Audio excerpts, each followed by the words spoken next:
whakalaflahi atu. Hane da wala tala tutupu ke lata mai a whiawhinei, whakamua koe whanuanga ke whangufu maturua ki he tautakitaki he Auto Pasifika, ne ko whakausia he whahitapka mole, kai tū mau fuki e tau matutakianga he tau mōtutakitaha, moi tautakitaki ke whakatutala moi ngahua ke he tau puleanga mai he whanuanga. Koe aho nei ne whakakismana atua e he lirif palimihani wei ke he tau whakatutalaanga. Koe nāpa hae hea koe turu. Koe tukero turu he rapapasi, whakatū hake au ke whawha he poke fua he tau toa ua te whakakise ke he lauranga atoa he Auto Pasifika. Si lai whiawhia. Hai ai tau mena ne tunga ni e whakatutala e tau, ke ne whinautua ke whakatutala ne manako ke whakatutala ke, koe climate change, koe tau wika, moe tau whakangahua he tau whanau ni usi me hea te tū. So ke tūra mena ia lohi whiwhia haka o mai ke uki whai whakatutara, moe whai mena ne mō mei ei whakatutara ia maturu me tau tukitaki e tau wika. Si behi ha maturu whakatutara konata ke unioni hake te matupe ne mai he tau Amerika. Ke se au milion tārai, ai ono tūru tunga ne tau se he tau fishes o maturu. Te ria whaka maturu ke mau ne whakatutara he veheanga he tupe, ne whai tau ilo officials ke. Te ria whuka maturu ke mena ne kuanata ki tau si ke aore he tau Amerika ke langmatai li wikianga he tau tūru tau waratai. Te ria whuka maturu ke aore ke pou e whakataangi o atu e market se Amerika. Ke whakafua ai tau ika tau tūru. Te mena ia maturu na whakatutala ke he rata maika. Climate change ki tunga ne ke lai tau tūru, koe ukai moni ke mua tau tupe. Se ke mena ia ne manakura he maturu ke whakailoa ke whakape mori, whakawhisi mana te tupe. Nā tamai tau, au te mutu tō ke leo lahi mga hone, ki kasi ko toke lau, tō whauru. Haka te mutu i ne lauia ke leo lahi he mena nei. Koe whakahua anga he tau whanau he tau tūru hausi me tau anga. Koe mena ko arate i tau tūru duaini, ki sea whakilau, whangarongo i ke lau tūru. Te tahi ni a lau tūru ono ranga me tau tūru. Kai tunga ka pihia, eila ono a lau tūru ke tunga au. Si lahi whiwhia hako mai ke mai tūru ke whakatutala. Moe onono, moe ki sia mai iei he tau mutakau keke. Koe taha meni e noko manako e tau tū he Auto Pasifika whakatutala ke. Moe onono ke te ke rangmatai ke. Taha wai au mana ne niwi au koe mutakau he pipsau ne awangi ke aore. Ke whai rangmatai ianga ke haro tūru tau apamana ki ana. Si dari e au ke ngahua malo tūru ke rangmatai haro tūru tau ngahua.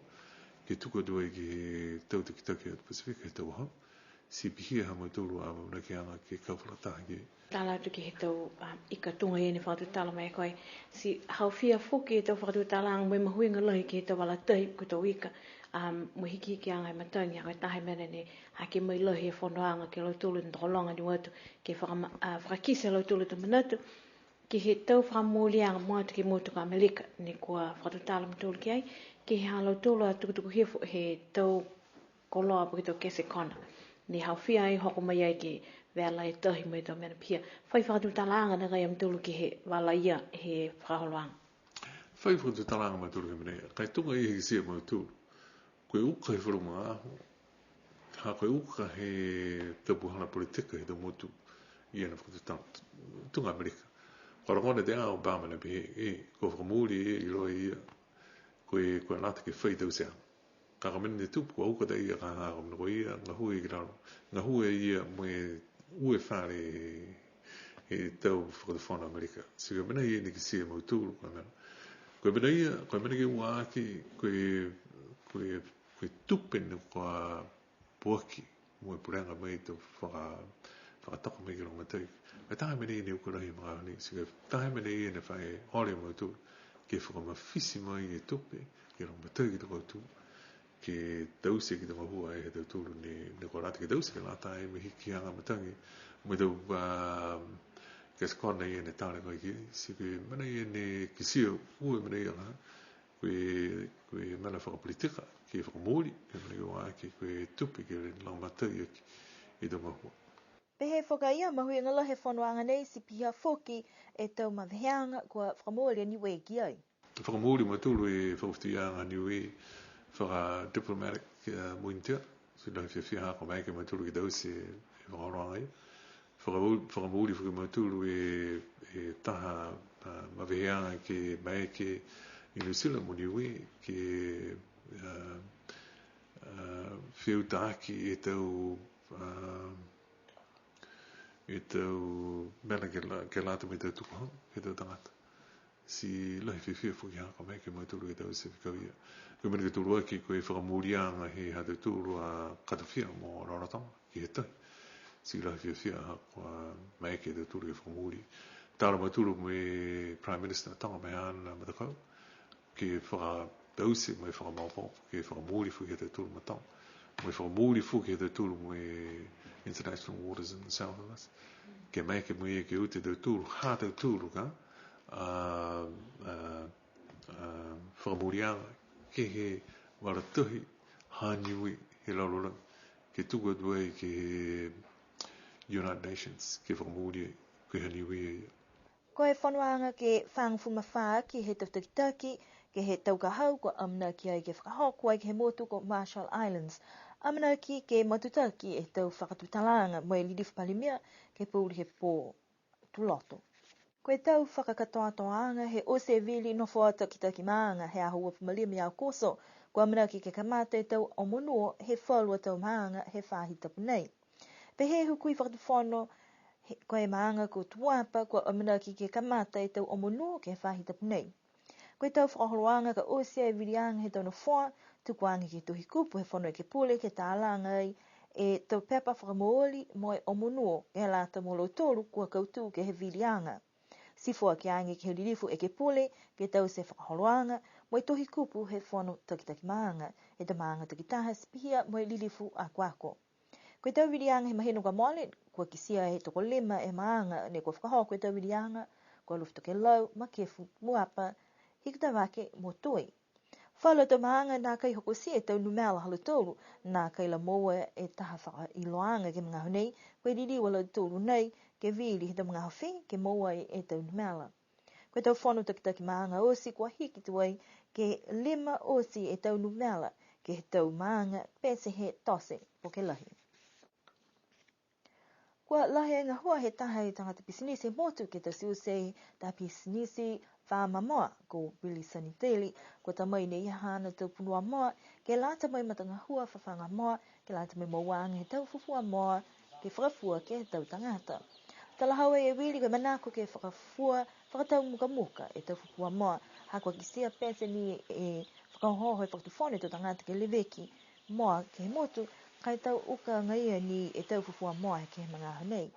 Koe tahe whaitapu e ko moali kua tamai ai e ia mole on sale e punua moa, mole whakatose ua e awhita hala ne kua whakamoli ki ai, talanga i fuki ai e ia e taha pā moa lahi, mai whale kina nofta moa si koe fupua hongwhamali me awhita hala ne kua whakamoli ki ai.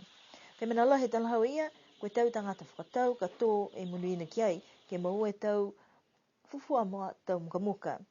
Koe whalu toko loa fuki ni kua whakaunga i kua tālanga mai ni he toko loa he motu ke tukutuku hifo fuki e tau mena whakamoali ke he tau koloa ke whakainu mwe whangai e tau punua moa. Koe tau punua moa kua toka ai ke ue mahina ke leveki ke tahamata kawi kua malu mitaki wai hoko mga honei he talahawa ia koe whāni e punua moa ne kua mamasi. Amnaki ni ke tau mahini mua to long e tau fufua moa ka moa mai mai ke whakafua ke tau tangata.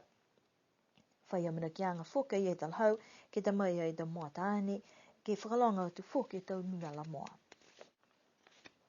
Koe tahe tau kumkumiang he mtakau Oxfam New Zealand, ko tau se ke moa e taha maanga laulahi, ke tau puhala lang matai he tau pisinisi i New Zealand, ke he matuta kiang he tau ngahua whakalaulahi ke he autu Pasifika.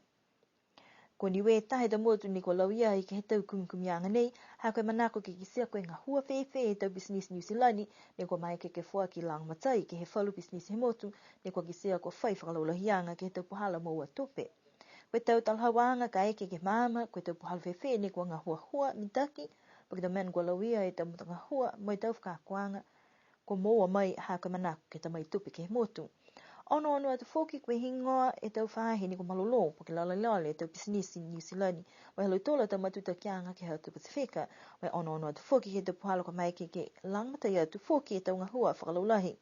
Koe tau kumkumianga nei ne koe tau seai ke tau whahinga hufunua, fusika mai whahi whenonga vaeva, ne kua lau ia e tau pisinisi ke tau motu ko fisi, niwe motonga. Amana ki ke tahe whahi tapu he matakau nei, ka ngahua mai ai ke he motu.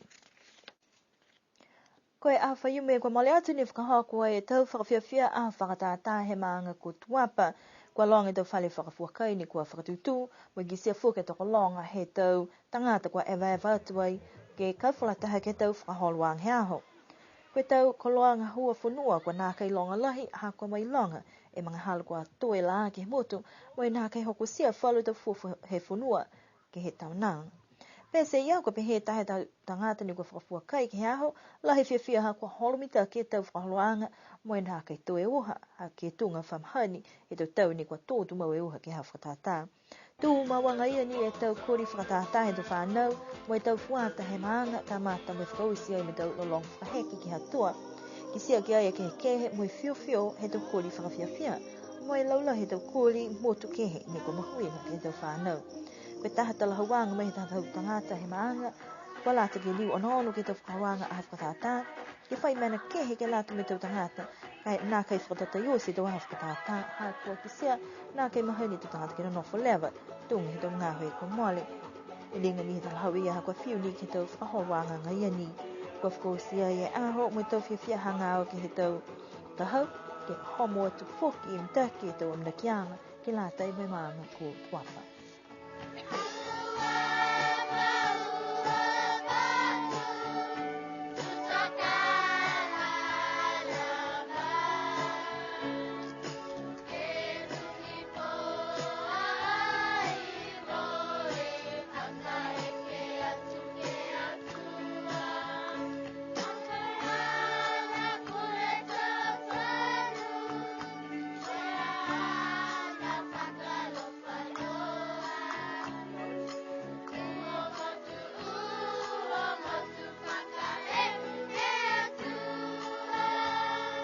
Whakakatoa tohena ia e tau walatana tutupu ke lata mea whawhinei amna ki liriu whoki ke whalewea pihinei ki ha whiawhia hatu loto. Nana wha munini po atu liriu ke whalewea.